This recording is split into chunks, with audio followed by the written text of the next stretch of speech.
여호와는 말의 힘이 세다 하여 기뻐하지 아니하시며 사람의 다리가 억세다 하여 기뻐하지 아니하시고 여호와는 자기를 경외하는 자들과 그의 인자하심을 바라는 자들을 기뻐하시는도다. 예루살렘아 여호와를 찬송할지어다. 시온아 내 하나님을 찬송할지어다. 아멘. 좋으신 하나님 아버지, 주님 은혜 가운데 저희들을 품어주셨다가 이렇게 복된 주일 맞이하여 주 앞에 나와 예배할 수 있도록 하나님 상황과 여건과 환경을 인도해 주심에 감사합니다. 오늘 저희들이 드리는 예배가 오직 하나님을 기쁘시게 드리는 최고의 예배가 되기를 원합니다. 하나님, 우리의 마음과 생각을 주장하사 오직 주님께만 영광 돌리는 복 있는 예배 되게 하여 주시옵소서. 이 예배를 통해 홀로 영광 받으실 우리 구주 예수 그리스도의 이름으로 기원하옵나이다. 아멘.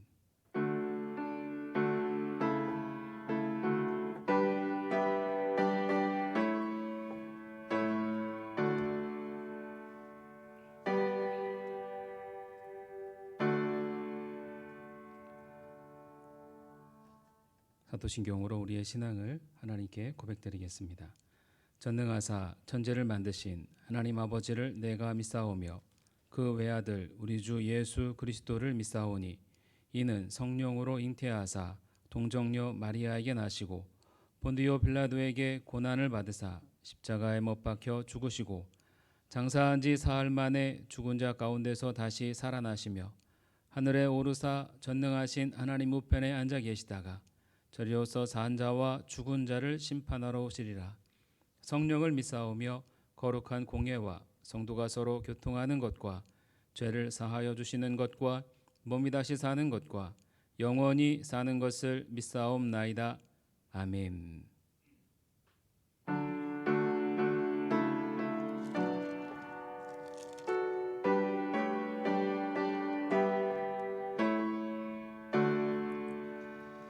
목소리 높여서 주 찬양하여라.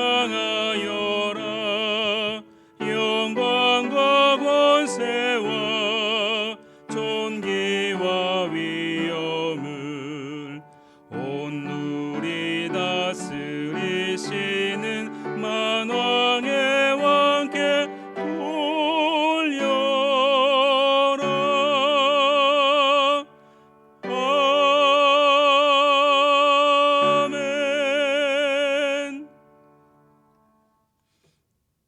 이 시간 우리 함께 공동 기도문으로 하나님께 기도 올리겠습니다. 항상 좋은 곳으로 채워주시는 영원하신 하나님 아버지, 하나님께 예배할 수 있는 은혜 주심을 감사드립니다. 주님만을 높이는 예배 되기를 원합니다. 우리의 예배가 하나님이 기뻐하시는 예배 되도록 성령님 인도하여 주옵소서. 만물보다 심히 부패한 것이 인간의 마음이라 했습니다. 우리의 마음 속에 하나님을, 세상을 사랑하는 마음이 있음을 고백합니다. 입술로는 주님을 사랑한다 하면서도 행위로는 그렇지 못했던 저희들입니다. 이 시간 주의 긍휼하심으로 용서하옵소서. 아름다운 계절을 주신 하나님, 저희의 삶이 열매 맺는 삶이 되게 하옵소서. 9가지 성령의 열매가 우리의 일상 속에 넘치게 하시고 진리가 주는 자유함을 누리게 하옵소서. 육신을 따라 살면 썩어질 것을 거두고 성령을 따라 살면 영생을 얻는다 하였사오니 우리의 삶이 마땅히 성령을 따르게 하시고 하나님의 말씀을 듣고 순종하는 삶을 살게 하옵소서. 무엇보다 우리가 평범하게 주어진 일상 속에서 하나님께 감사하기를 원합니다. 세상 속에서 주님의 향기를 전파하는 복된 삶을 살아가게 하옵소서. 때로는 광야의 길을 걷는 것 같고 한치의 앞도 보이지 않는 안개 속을 걷는 것과 같습니다. 하지만 광야에서 길을 내시고 반석에서 물을 내시는 주님께서 우리를 붙드시고 인도하심을 믿습니다. 날마다 새로운 은혜를 부어주시고 저희들을 사랑하시는 하나님께 감사의 찬양을 드리게 하소서. 우리의 예배를 받으시는 하나님, 주일이면 의뢰히 드리는 예배가 아니라 온 마음으로 주님을 사랑하며 전심으로 주님을 구하는 시간이 되기를 원합니다. 말씀이 선포될 때 놀라운 치유와 회복이 있게 하시고 하나님을 찬양할 때 우리의 심령이 회복되기를 원합니다. 예배에 참석한 모든 이들이 주의 성령으로 충만하여 세상 속에서 그리스도인다움을 드러내는 삶을 살아가게 하옵소서. 예수 그리스도의 이름으로 기도드립니다. 아멘.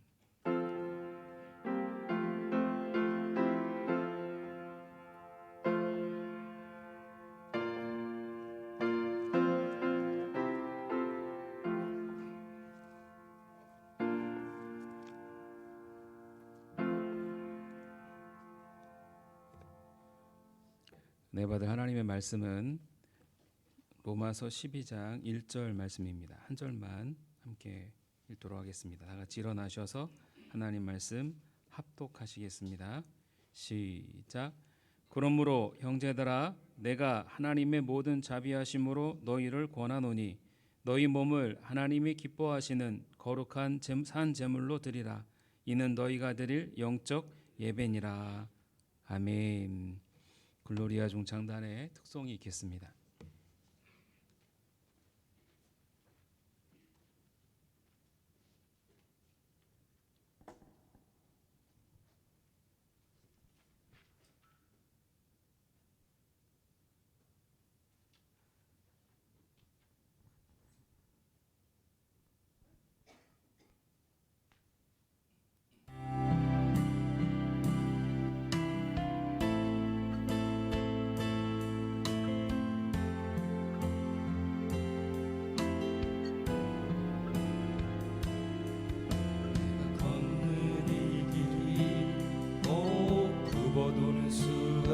있어도 내 심장이 울렁이고 가슴 아파도 내 마음속으로 여전히 기뻐하는 까닭은 하나님은 실수하지 않으실세.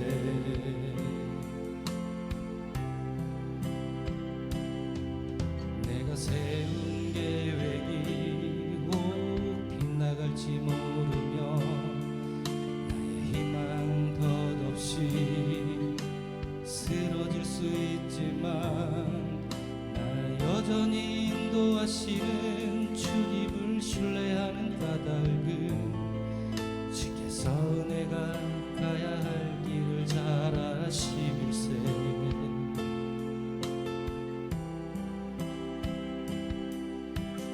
어두운 밤 어둠이 깊어 날이 다시는 밝지 않을 것 같아 보여도 내 신앙 부여잡고 주님께 모든 것 맡기리니 하나님을 내가 믿음일세. 지금은 내가 볼 수 없는 건 너무 많아서 너무 멀리 가물가물 어른거려도 운명이여 오라. 나 두려워 아니하니 만사를 주님께 내어 맡기리. 차츰차츰 안개는 거치고 하나님 지으신 빛이 뚜렷이 보이리라. 가는 길이 온통 어둡게만 보여도 하나님은 실수하지 않으신다네. 사람이 감당할 시험 밖에는 너희가 당한 것이 없나니 오직 하나님은 미쁘사 너희가 감당하지 못할 시험당함을 허락하지 아니하시고 시험당할 쯤에 또한 피할 길을 내사 너희로 능히 감당하게 하시느니라.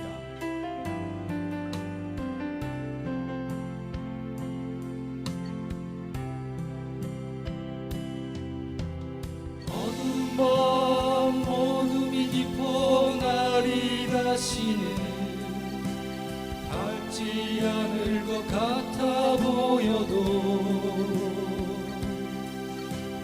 신앙 부여잡고 주님께 모든 것 맡기니 하나님을 내가 믿음일세.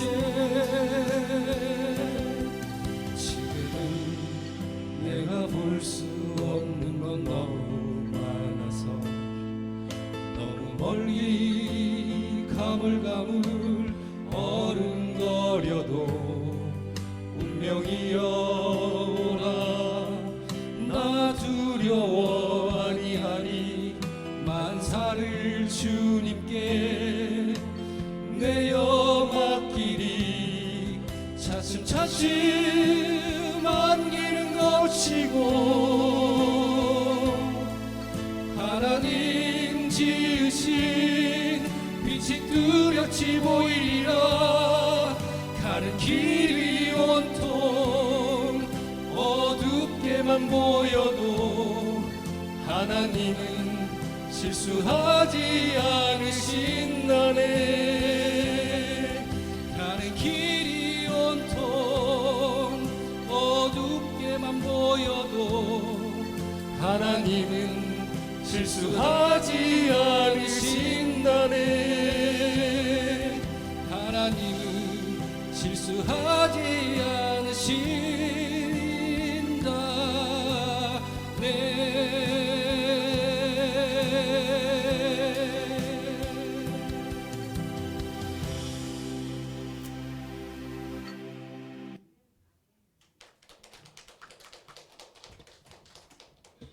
기도하겠습니다. 좋으신 아버지 하나님, 귀한 글로리아 종창단의 찬양을 흠양하여 주셨을 것이라 믿습니다. 하나님, 인생의 걸음걸음마다 우리는 다양한 삶을 살아가고 있지만 그러나 하나님께서 돌보아 주시기에 결코 실수하지 않도록 인도해 주실 것을 믿습니다. 오늘도 하나님, 그 실수하지 않으시는 그 하나님을 바라보며 예배하옵나니 우리 예배를 주여 받아 주옵소서. 이 시간 부족한 종을 통해 준비하신 말씀 하나님 함께 나눌 때에 성령께서 깨닫는 지혜를 우리 모두에게 허락하여 주시옵고, 말씀을 들을 때에 성령께서 역사하사 우리의 영혼을 새롭게 하여 주시오며 또 우리의 심령을 일으켜 세워 주시옵소서. 예수 그리스도의 이름으로 기도하옵나이다. 아멘. 옆에 계신 분들과 인사 나누겠습니다. 한 주간도 평안하셨습니까? 함께 예배하게 돼서 기쁩니다. 인사하시기 바랍니다.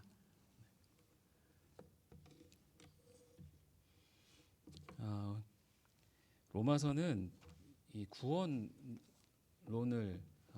설명하고 있는 좀 교리적인 그러한 책이다 보니까 로마서 자체가 처음부터 끝까지 사실 쉽지는 않습니다.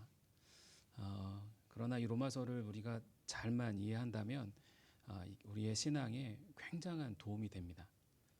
나의 믿음을 더 견고하게 만들어주고, 그리고 하나님이 원하시는 삶의 모습이 어떠한지를 매우 구체적으로 알려주고 있기 때문에, 그래서 로마서는 모든 성경이 다 중요하지만 성경 중에서도 성경의 각 그 권을 보석으로 설명한다면 로마서는 다이아몬드일 것이다 라고 그렇게 많은 신학자가 이야기하듯이 로마서는 그만큼 중요합니다. 이 로마서는 총 16장으로 되어져 있어요. 근데 크게 1장과 11장까지 그리고 12장부터 16장까지 두 부분으로 나누어져 있습니다. 1장부터 11장까지는 이 교리적인 부분이라고 한다면 12장부터 16장까지는 이 윤리적인 부분, 이게 실천적인 부분이라고 합니다. 1장부터 11장까지는 무엇을 믿는가를 신학적으로 설명했고, 12장부터 16장은 그렇다면 믿는 사람들은 어떻게 살아가야 하는가를 이 실천적으로 설명해 주고 있습니다. 1장부터 11장은 이 칭의에 대해서, 그리고 2장부터 16장까지는 성화에 대한 내용이라고도 할 수 있는데요. 1장부터 11장까지 말씀하고 있는 것은 이신칭의에 대해서 말씀하고 있습니다. 구원은 행위로 인한 것이 아니라 예수 그리스도를 믿음으로 말미암아 죄 용서함 받고, 예수 그리스도의 십자가의 그 공로를 하나님께서 보시고 그 예수 그리스도를 믿는 사람들을 의롭다 이제 칭해 주신다. 그래서 하나님께서 구원해 주신다는 내용이 이 로마서 1장부터 11장까지의 내용입니다.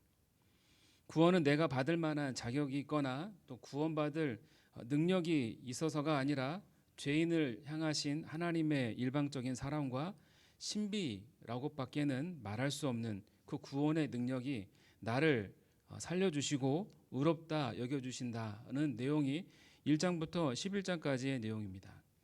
이 구원을 신학적으로 설명하던 바울은 인간이 더 이상 이해할 수 없는 그리고 설명할 수도 없는 그 신비의 무한히 깊고 또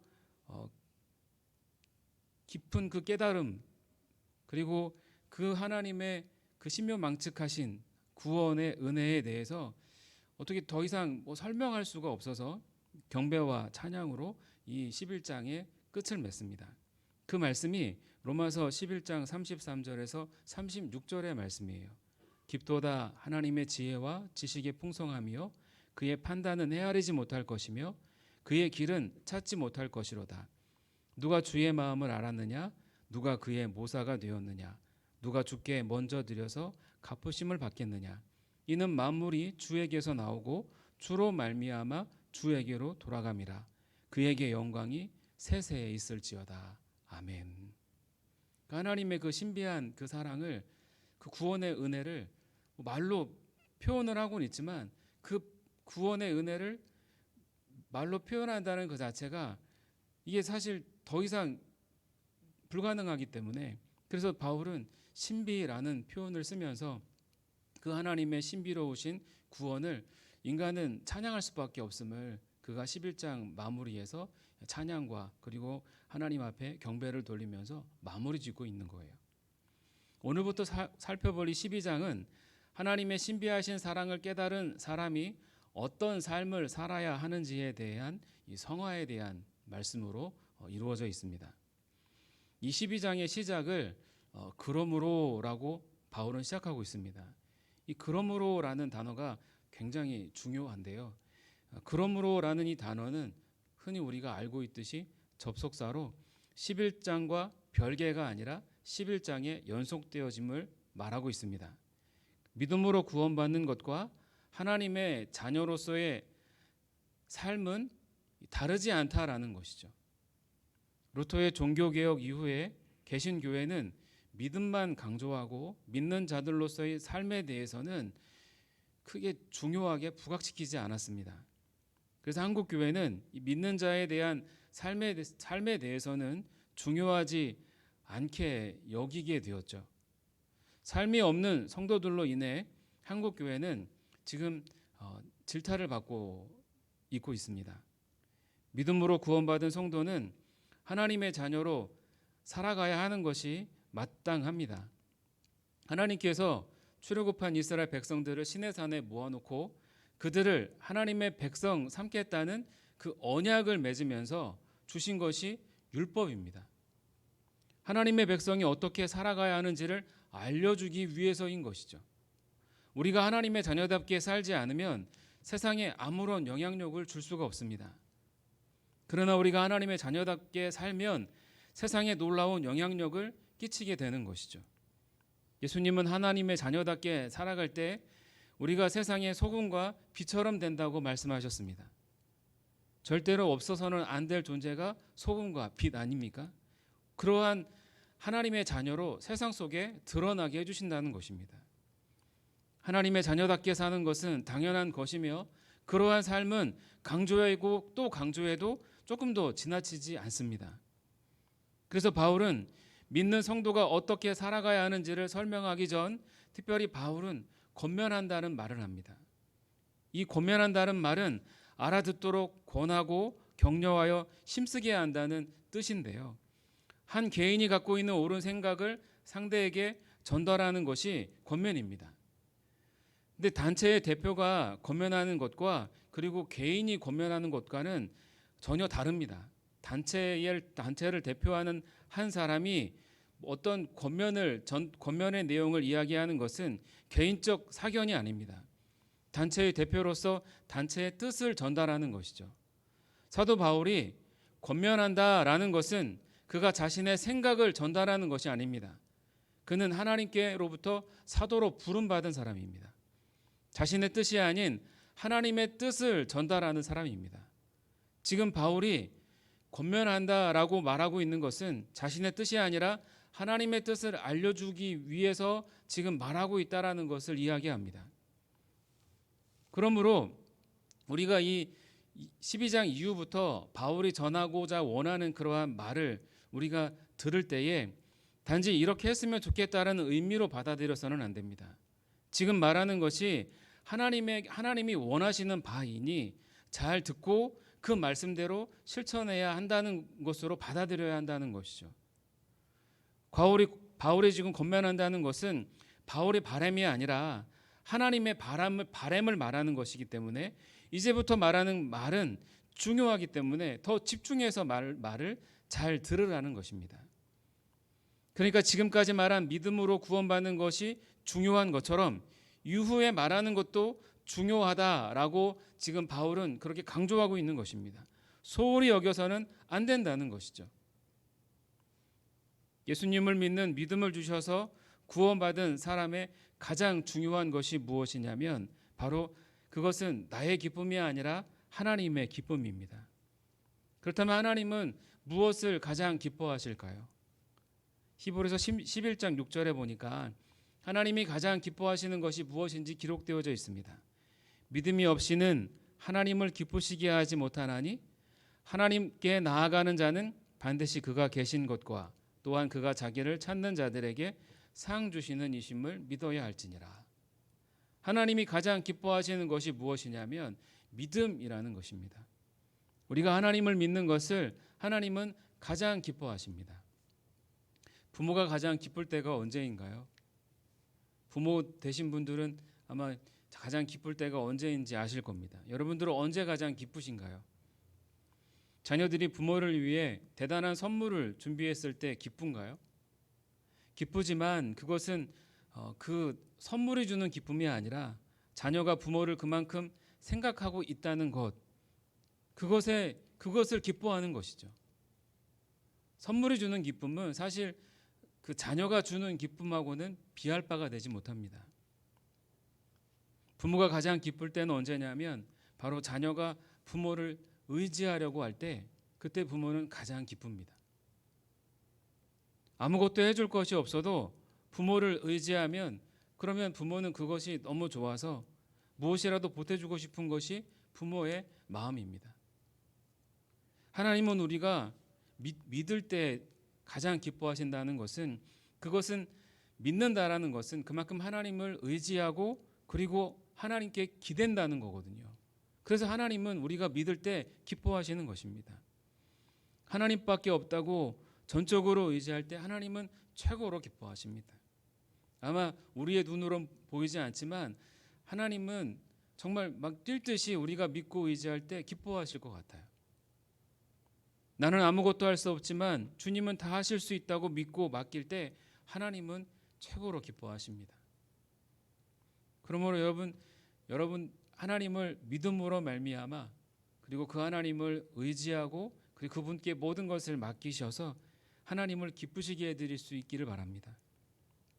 바울은 하나님이 기뻐하시는 믿음을 이신칭의로 설명하면서 믿음의 중요함을 말씀했습니다.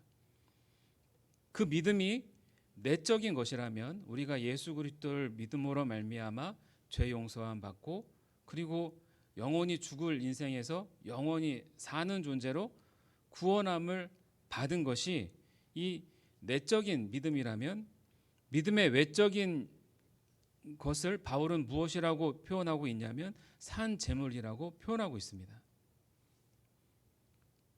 산 제물은 살아있는 제물을 말하는 것이겠죠. 이는 구약 시대에 하나님께 제사하기 위해 바쳐진 제물을 말하는 것입니다. 근데 우리가 그와 같은 제물로 바쳐져야 한다는 것을 말하는 것은 아닙니다. 하나님께서 기뻐하시는 산 제물이 되라는 것은 하나님께서 기뻐하시는 삶을 살라는 거거든요. 하나님께서 기뻐하시는 산 제물이 되기 위해서는 첫째로 순종해야 합니다. 제물이 바쳐지기 위해서 가장 필요한 것은 순종입니다. 하나님께 드려져야 할 제물이 만약에 순종하지 않는다면 그러면 어떻게 될까요?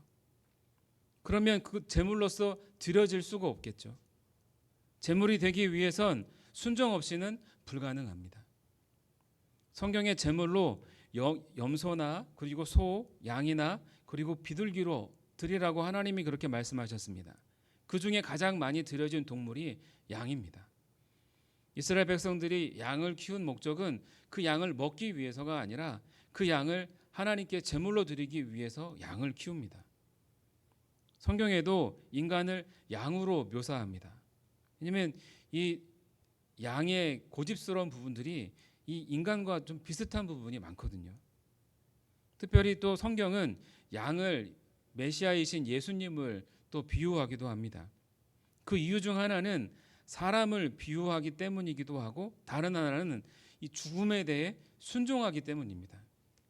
양은 죽임을 당할 때 거부하거나 저항하거나 울지 않는 동물로 유명합니다. 양은 이렇게 그 양을 죽이기 위해서 칼로 이제 그 죽이지 않겠습니까? 그러면 소리를 전혀 내지 않는데요. 반항하지도 않고. 유일하게 양만큼은 그렇게 반응을 한다고 합니다. 심지어 들짐승에게 물려 죽어도 전혀 소리나 반항을 하지 않는다고 해요. 그 이유는 사실 밝혀진 바 없습니다. 근데 그 모습은 마치 주인에게 자신의 생명을 맡기는 모습과 같습니다. 여러분, 그 모습 어떤 분과 이렇게 그 매치가 되나요? 십자가에서 죽으신 그 예수님과 매치가 되지 않습니까? 예수님께서 십자가에서 죽는 것은 쉽지 않은 일이었지만, 왜냐하면 그분은 하나님이시거든요. 유일하신 분이세요. 근데 그분이 십자가에서 죽는 것이 쉬웠겠습니까? 근데 우리를 죄에서 구원하기 위해서 기꺼이 십자가에서 죽는 그 길에 순종하십니다. 우리가 하나님께 드려지는 제물이 되기 위해선 하나님께 순종해야 합니다. 하나님의 통치와 다스림을 받는 건 그것이 바로 순종이거든요. 내 뜻대로가 아니라 주님의 뜻대로 살아갈 때 산 제물이 되어줄 수 있는 것입니다. 그래서 산 제물이 되기 위해선 순종이 필요한 것이죠. 둘째로 산 제물이 되기 위해선 죽어야 합니다. 구약시대의 성막에서 드려지는 제물은 모두 죽인 후에 조각을 내어서 불로 태우는 번제로 드려졌습니다. 하나님께 드려지기 위해서는 반드시 죽음이라는 이 과정을 거쳐야만 했습니다. 살아있는 제물을 그냥 불태워 바치는 경우는 없었어요. 하나님께서 제물을 좋아하시기 때문에 불로 태워서 번제로 바치라는 것이 아닙니다. 하나님은 그 제물을 좋아하시는 것이 아닙니다. 죄인된 존재인 인간이 하나님께로 나아가기 위해선 죄값을 대신 치를 제물이 필요했습니다. 그 제물이 죄값을 치루어야만 하나님이 기뻐하시는 제물이 될 수 있습니다. 그 제물의 죽음을 기뻐하시는 것이 아니라 그 제물이 죽어질 때 바로 인간과의 회복이 이루어지거든요. 우리가 산 제물이 되기 위해서는 우리 안에 있는 우리의 자아가 죽어야 합니다. 내 생각과 내 경험과 내 고집은 하나님의 자녀로 살아가는데 방해만 될 뿐입니다. 내가 살아있으면 우리 안에 예수님이 살아갈 수가 없으세요. 우리 안에는 우리가 잘 알고 계시듯 예수 그리스도를 믿으면 그리스도의 영이신 성령께서 우리 안에 거하세요. 우리 안에 거하시는 그 예수님이 살아가기 위해선 내가 살아있으면 그 예수님이 내 안에 살아있을 수가 없습니다. 예수님이 내 안에서 살아가지 못하면 믿음으로 살아가는 삶은 불가능하게 되어져 있습니다. 그러나 내가 죽으면 예수님이 내 안에서 믿음의 삶을 시작하십니다. 바울은 고린도전서 15장 31절에서 형제들아 내가 그리스도 예수 우리 주 안에서 가진 바 너희에 대한 나의 자랑을 두고 단언하노니 나는 날마다 죽노라 라고 말씀하였습니다. 그가 복음 전도자로 놀랍도록 귀 쓰임 받은 이유가 날마다 죽었기 때문에 가능했다는 것입니다. 그래서 그 안에 계신 성령께서 살아 역사하시니 놀랍게 쓰임 받을 수 있었던 것이죠. 내가 죽어야 산 제물이 될 수가 있습니다. 내가 죽지 않으면 산 제물 될 수 없어요. 세 번째로 산 제물이 되기 위해선 희생하는 삶을 살아야 합니다. 하나님께 제물을 드리는 목적은 죄값을 대신 치르는 그 희생 때문입니다. 제물이 죄값인 죽음으로 제물을 드린 사람이 하나님께 나아갈 수 있게 되었습니다. 제물은 다리와 같은 역할이에요. 인간과 하나님을 연결시켜 줍니다. 이러한 제물이 되신 분이 예수 그리스도입니다. 예수님은 죄로 말미암아 하나님과 연결될 수 없는 우리를 위해서 희생 제물이 되어 주셨고 우리 죄를 짊어지시고 십자가에서 죽으셨습니다. 그 예수님을 믿음으로 말미암아 하나님께 영원히 나아갈 수 있게 된 것이죠. 산제물이 된다는 것은 바로 하나님께로 나아가는 그 다리 역할을 해야만 한다는 것입니다. 믿지 않는 사람들은 다리가 없이는 하나님께로 나아갈 수가 없습니다. 그 다리가 되어주기 위해선 희생 없이는 불가능한 것이죠. 복음을 전하고 그들을 위해서 우리 주변에 있는 사람들을 위해서 기꺼이 희생해야 합니다. 사랑은 입으로 말하는 것을 사랑이라 말하지 않습니다. 사랑은 말과 혀로만 이루어질 수 있는 게 아니에요. 내가 희생할 때 그때 비로소 사랑이 이루어지는 것이죠. 여러분들 사랑해 보셔서 아시잖아요. 사랑하는 연인을 위해서 그냥 말과 혀로만 사랑하나요? 그렇지 않죠. 행동으로 보여지지 않지 않습니까? 상대가 무엇을 원하는지, 무엇을 좋아하는지 그것을 하기 위해선 내가 희생할 때 가능해지게 되는 거예요. 그리고 또 자녀를 낳고 나면 그러면 자녀가 무엇을 좋아하는지 무엇을 원하는지 늘 살피지 않습니까? 그래서 부모가 희생하지 않아요? 그것을 사랑이라고 이야기합니다. 예수님은 말로만 우리를 사랑하지 않으셨습니다. 그분은 자신을 십자가에 내어주는 그 희생으로 우리를 향한 사랑을 보여주셨습니다. 그렇게 이웃을 위해 희생하는 삶이 바로 산 제물이 되는 것이라고 말할 수 있을 것입니다. 여러분들은 어떠십니까? 이 세 가지의 삶이 여러분들에게 있으십니까? 산 제물이 되려면 그러면 먼저는 순종해야 되고 그 다음에는 죽어야 되고 그 다음에는 희생해야 됩니다. 그러면 산 제물이 될 수 있는 거예요. 우리가 왜 하나님의 자녀로 산 제물로 살아가야 하는 것일까요? 그것이 하나님이 원하는 예배이기 때문입니다. 우리는 보통 예배를 교회라는 건물에서 특정한 날에 형식을 갖추어 드리는 것이라고 우리는 스스로를 그렇게 규정해 놓고 있습니다. 그때에만 예배하는 것이고 그 외에는 예배하지 않는 날로 여깁니다.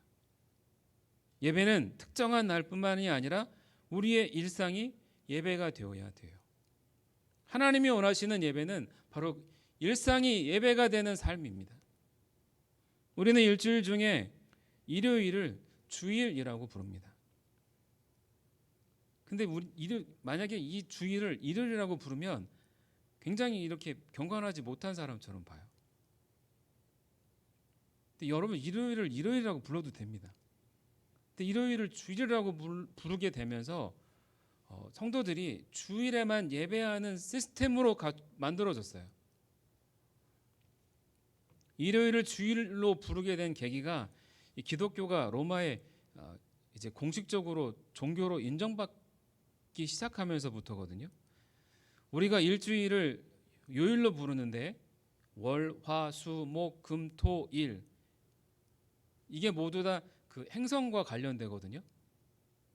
월은 달, 화요일은 화성, 수요일은 수성, 목요일은 목성, 금요일은 금성, 토요일은 토성, 일요일은 뭘까요?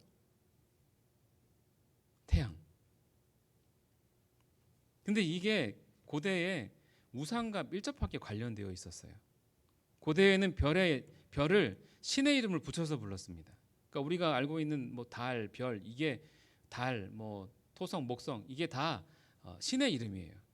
월요일은 달의 여신이라고 불리는 셀레네라는 이름으로 먼데이가 만들어진 것이고, 화요일은 화성으로 전쟁의 신 티르에서 왔고, 수요일은 수성으로 폭풍의 신 오딘에서 왔고, 목요일은 목성으로 벼락의 신 주피터에서, 금요일은 금성으로 사랑의 신 프리아에서 왔고, 토요일은 토성으로 농사의 신 세턴에서, 그리고 일요일은 태양으로 태양의 신 헬리오스에서 이름이 붙여졌습니다. 그렇게 각 요일은 신을 상징하는 이름이었다라는 거예요. 로마의 콘스탄티누스 황제가 나이 들어 기독교인이 되었고, 그러니까 그가 젊어서도 자신을 기독교인이라고 얘기는 했지만, 근데 나이 들어서 그가 결국 세례를 받았거든요. 그때에서야 그가 예수 그리스도를 진정으로 자기의 구세주라고 인정했던 거죠. 그가 왕이 되고 난 다음에 가장 먼저 했던 게 뭐였냐면 기독교를 종교로 인정해 주었습니다. 근데 기독교만 종교로 인정해 주면 안 되잖아요. 반발이 있을 거니까 모든 종교를 다 인정해 줬어요. 기독교를 종교로 인정하기 위해서. 그러다 보니까 이방 종교들이 막 확산이 되어서 그것을 막기 위해서 자신이 비록 기독교인이라고 발표했지만, 근데 이 콘스탄티누스는 초기에 태양신을 섬기는 사람이었습니다. 그래서 일요일에 태양신을 섬기도록 일요일을 공휴일로 공포해 버린 거예요. 내가 일요일을 쉬는 날로 정해 놓을 테니 이날은 태양신을 섬겨라. 왜냐면 막 이방 종교들을 모든 종교를 다 인정하다 보니까 종교가 막 우후죽순추 여기저기서 막 문제가 생긴 거죠. 그래서 그 문제들을 잠재우기 위해서 일요일을 태양신을 섬기는 날로 정하면서 공휴일로 지정해 놓았습니다. 기독교인들은 주님이 부활한 날을 기념하고 또 성령이 임한 것을 기념하는 날로서 토요일 다음 날, 토요일이 안식일이잖아요. 그 다음 날 모여서 예배했습니다. 기독교가 로마의 국교가 되면서 일요일에 모여 예배하는 것이 마치 태양신을 예배하는 것처럼 되어서 당시 기독교인들은 일요일을 주님의 날이라는 뜻으로 주일로 부르기 시작했습니다. 당시는 우상숭배가 만연한 때였기 때문에 우상숭배의 영향을 받지 않도록 하기 위해서 일요일을 주일날로 불리우도록 해야만 했던 것이죠. 그것이 지금까지 이어져 내려오고 있습니다. 일요일을 주일이라고 부르는 거 나쁘지 않습니다. 주님께 예배하는 날로 주일 얼마나 좋습니까? 그런데 일요일을 주일로 부르면서 예배는 주일에만 예배하는 날로 고착화되어서 주일만 예배하는 날로 인식하게 되었습니다. 여기 계신 분들도 혹시 주일만 예배하는 날 이렇게 생각하고 계신 분들이 있죠. 이 주일이라는 이 말, 일주일에 한 날을 주일로 부르면서 이 날만 예배하는 날로 그렇게 고착화되었다는 거예요. 특정한 날만을 예배함으로써 그 외의 날은 예배하지 않는 날이 되어버렸습니다. 이것이 주일만 어떤 현상이 나타났냐면 이렇게 주일만 예배하는 날로 그렇게 예배하면서 주일만 거룩한 날이고 그 외의 날은 거룩하지 않는 날로 인식하게 되었고, 주일날만 거룩하게 지키면 되고 그 외의 나머지 요일은 내 마음대로 살아도 된다는 식으로 성도들이 살아가게 되었다라는 거예요. 이러한 현상이 지금까지 지속되어서 한국 교회는 삶이 없는 기독교인이라는 인식으로 믿지 않는 사람들이 그렇게 여기게 되었습니다. 특정한 날만 예배해서는 산 제물이 될 수가 없습니다. 특정한 날만 거룩해서도 산 제물이 될 수가 없어요. 산 제물이 되는 것은 우리 몸으로 살아가는 모든 삶을 말하거든요. 바울은 1절에서 산 제물이 될 때 이것이 영적 예배라고 말합니다. 영적 예배는 우리가 생각하는 특정한 날 형식을 갖춰 드리는 좁은 의미의 예배를 말하는 것이 아니에요. 영적이라는 단어가 헬라어로는 로기코스라는 단어로 쓰여지고 있는데 이 단어는 영적이라는 뜻이 아닙니다. 참되고 핵심적인 본질에 부합한다는 의미의 진정한, 합당한이라는 그런 의미예요. 진정한 예배가 되려면 특정한 날의 형식에 맞춰 예배하는데 머무르지 않고 모든 차원의 삶을 제물로 드려야 합니다. 다시 말해서 우리의 일상이 예배가 될 때 진정한 예배가 된다는 거예요. 그렇게 되면 거룩한 것과 속된 것의 구분이 사라지게 되고 모든 직업이 하나님께서 기쁘게 받으시는 거룩한 산 제물이 됩니다. 우리가 일하는 곳이 예배의 장소가 되고 일상적인 활동은 우리가 드리는 예배의 일부분이 된다는 것입니다. 세수하고 운동하고 낮잠을 자고 아이를 돌보고 남편이나 아내와 대화하고 집안을 청소하고 음식을 만들고 공부를 하고 직장에서 일하는 모든 행위가 예배가 되어야 한다는 것입니다. 여러분들은 그렇게 살아가고 계십니까? 또한 남을 돕고 남을 섬기는 일들도 그것도 예배라는 거예요. 톰 라이트라는 신학자는 부부 생활이 예배가 되어야 한다라고 그렇게 말하기도 합니다.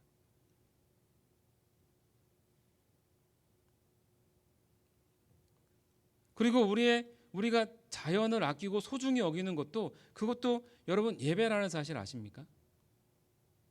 저는 세수하고 머리 감고 남는 물들이 너무 아까워가지고 그것을 그 변기에 물을 넣습니다. 그 물을 퍼가지고. 왜냐하면 그 물 자체가 너무 소중한 거예요. 그래서 이것조차도 버리는 것이 너무 아까워서 한 번 더 쓰는 거죠. 그 모든 것을 다루는 것이 바로 우리의 일상이 곧 예배가 되어야 한다는 것입니다. 그 아깝기 때문에 뭐 요금이 덜 나오게 하기 위해서 그런 게 너무 귀하고 소중하니까 그렇게 다룰 수밖에 없는 거예요. 여러분은 그러한 진정한 예배를 이루며 살아가고 계십니까?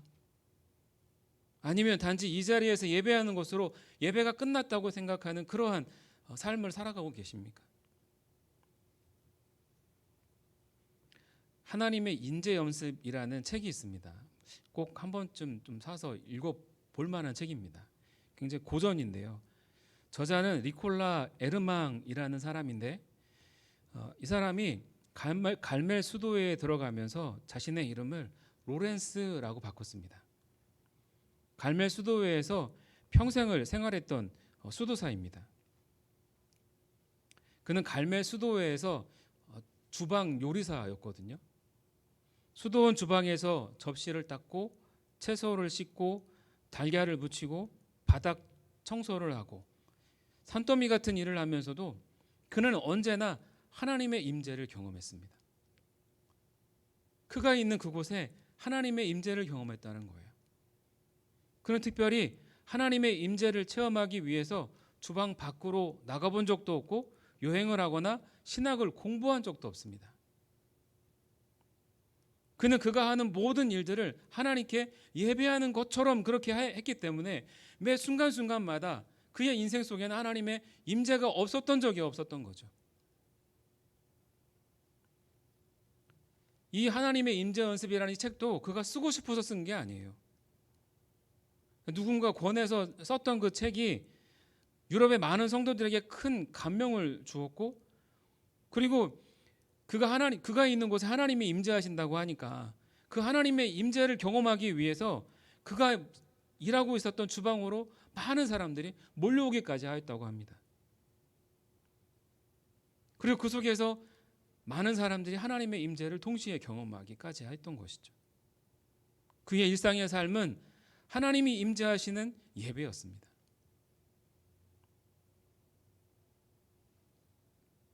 여러분, 이러한 하나님이 우리의 삶의 모든 곳에 임재하는 그러한 근사한 삶 살고 싶지 않으세요? 살고 싶지 않으세요?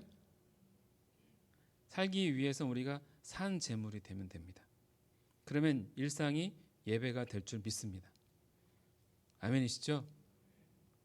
산 제물은 순종하고 죽고 그리고 희생합니다. 그러면 부엌에서, 학교에서, 직장에서, 가게에서 또는 시장에서 우리는 언제라도 그분의 임재하심을 경험할 수 있게 될 것입니다. 우리가 이렇게 모여 예배드리는 것도 참 소중하고 귀합니다. 그러나 그것에서만 머물러서는 안 돼요.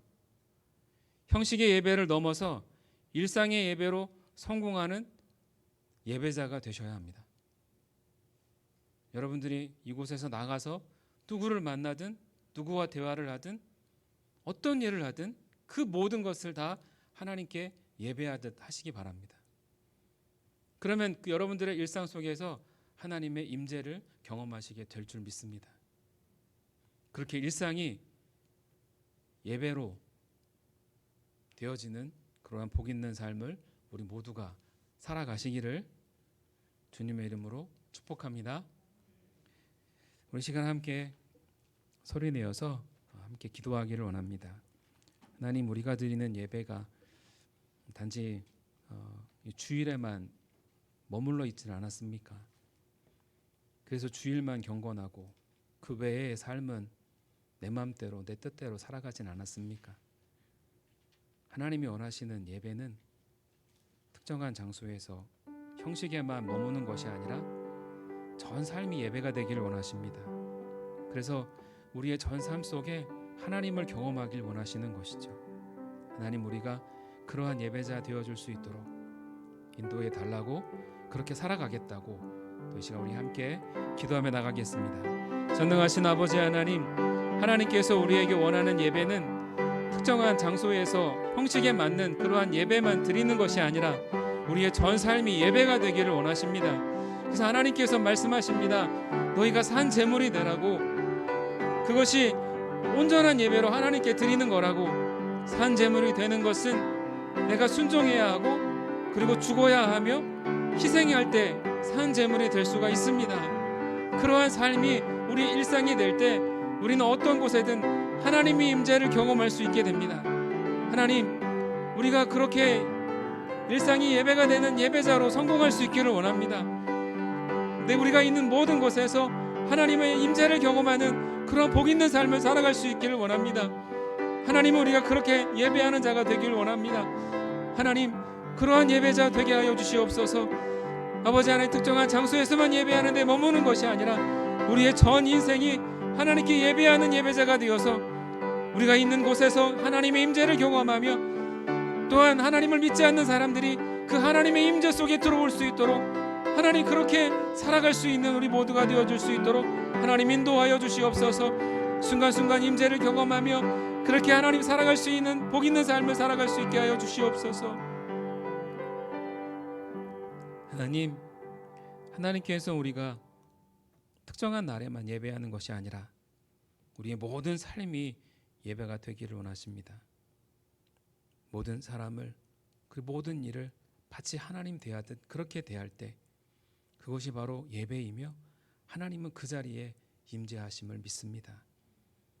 우리 모현 영생교회 성도들 모두가 있는 그 자리에서 일상이 삶이 예배가 되게 하사 저들이 있는 곳에 하나님의 임재하심이 충만케 하여 주시옵소서.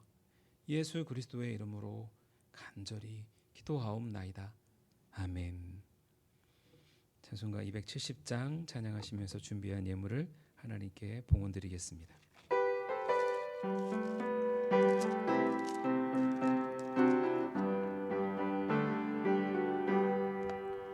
변찮는 주님의 사랑과 거룩한 보혈의 공로를 우리 다 찬양을 합시다. 주님을 만나볼 때까지 예수는 우리를 깨끗게 하시는 주시니 그의 피 우리를 눈보다 더이게 하셨네. 우리를 깨끗게 한 피는 무궁한 생명의 물일세. 생명의 구원을 받은 자 하나님 찬양을 합시다.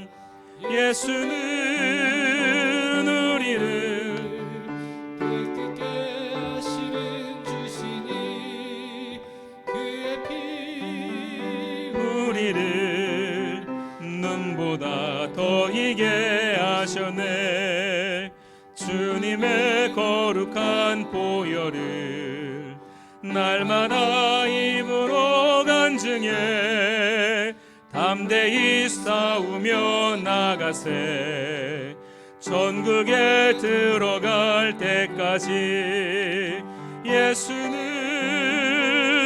우리를 깨끗게 하시는 주시니 그의 피 우리를 눈보다 더 이게 하셨네 주님의 거룩한 보혈을 날마다 입으로 간증해 담대히 싸우며 나가세 천국에 들어갈 때까지 예수는 우리를 깨끗게 하시는 주시니 그의 피 우리를 눈보다 더 이게 하셨네 십자가 단단히 붙잡고 날마다 이기며 나가세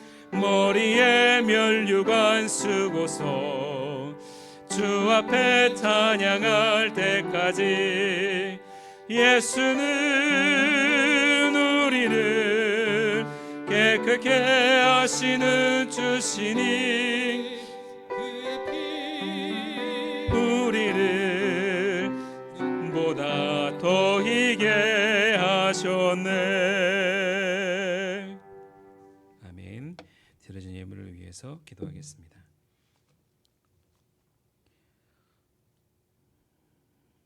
좋으신 하나님 아버지, 하나님께서 우리에게 참으로 좋은 것들을 부족하지 않도록 채워주셨으며 공급하셨고 하나님께서 은혜 가운데 우리의 삶을 돌보아 주셨습니다.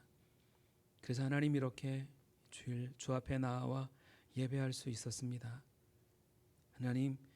하나님께서 우리에게 말로 다 할 수 없는 은혜를 베풀어 주시어서 너무 감사하여 귀한 예물에 우리의 마음을 담아 주 앞에 고백합니다. 우리의 사랑을, 우리의 감사를 고백합니다. 어찌 이 물질에 하나님께서 베풀어 주신 은혜와 사랑, 감사를 다 표현할 수 있겠습니까? 주여 부족하지만 주여 받아 주시옵소서. 예물드린 이들의 삶을 주께서 책임져 주시되 부족하지 않도록 넉넉하게 공급하여 주시옵고 그 중에 가장 귀한 믿음을 더하여 주시어서 한 주간도 믿음으로 승리케 하여 주시옵소서. 또한 저들의 가정과 학업과 일터와 기업과 사업을 책임져 주시어서 복을 허락하여 주시옵고 하나님의 영광 드러내게 하여 주시옵소서. 하나님, 우리는 어떻게 살아가야 할지 알 수 없습니다. 우리 안에 내주하시는 성령이시여 우리를 코치하시고 다스려 주시고 이끌어 주시어서 한 주간도 하나님이 원하시는 것을 이루어 나가게 하시고 선하신 뜻을 완성해가는 복 있는 한 주가 되게 하여 주시옵소서. 한 주간도 우리에게 가장 좋은 것으로 충만하게 허락하여 주실 우리 구주 예수 그리스도의 이름으로 축복하며 기도하옵나이다. 아멘. 교회 소식 전해드리도록 하겠습니다. 오늘 우리 무전정생교회 예배에 함께하신 모든 분들을 주님의 이름으로 축복합니다. 1층 북카페에 식사가 준비되어져 있습니다. 오늘은 식사보다도 간식 정도로 얘기할 수 있을 것 같아요. 호박찜하고 그리고 만두가 준비되어져 있다고 합니다. 네. 맛있게 드시면서 성도의 규제를 나누시길 바랍니다. 저는 오늘 떠나서 이제 목요일 날 옵니다. 필리핀 교회 건축을 위해서 답사를 다녀옵니다. 위에서 기도 많이 해주세요. 제가 지치지 않고 잘 감당할 수 있도록 4시간을 걸어야 된다고 하니까 걷는 거 좋아하긴 하는데 4시간을 걸어본 적은 없거든요. 잘 걸을 수 있지. 산을 가야 되는, 차가 못 가니까 그래서 산을 가야 하는데 기도해 주시기를 바랍니다.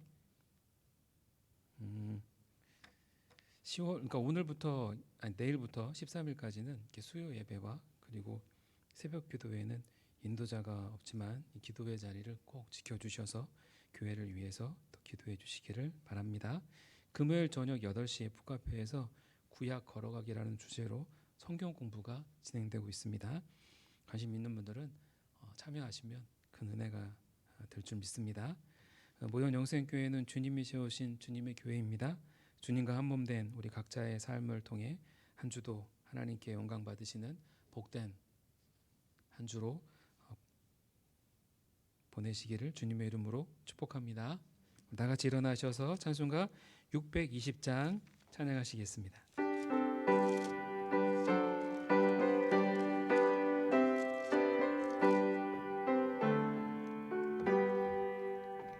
여기에 모인 우리 주의 은총 받은 자여라.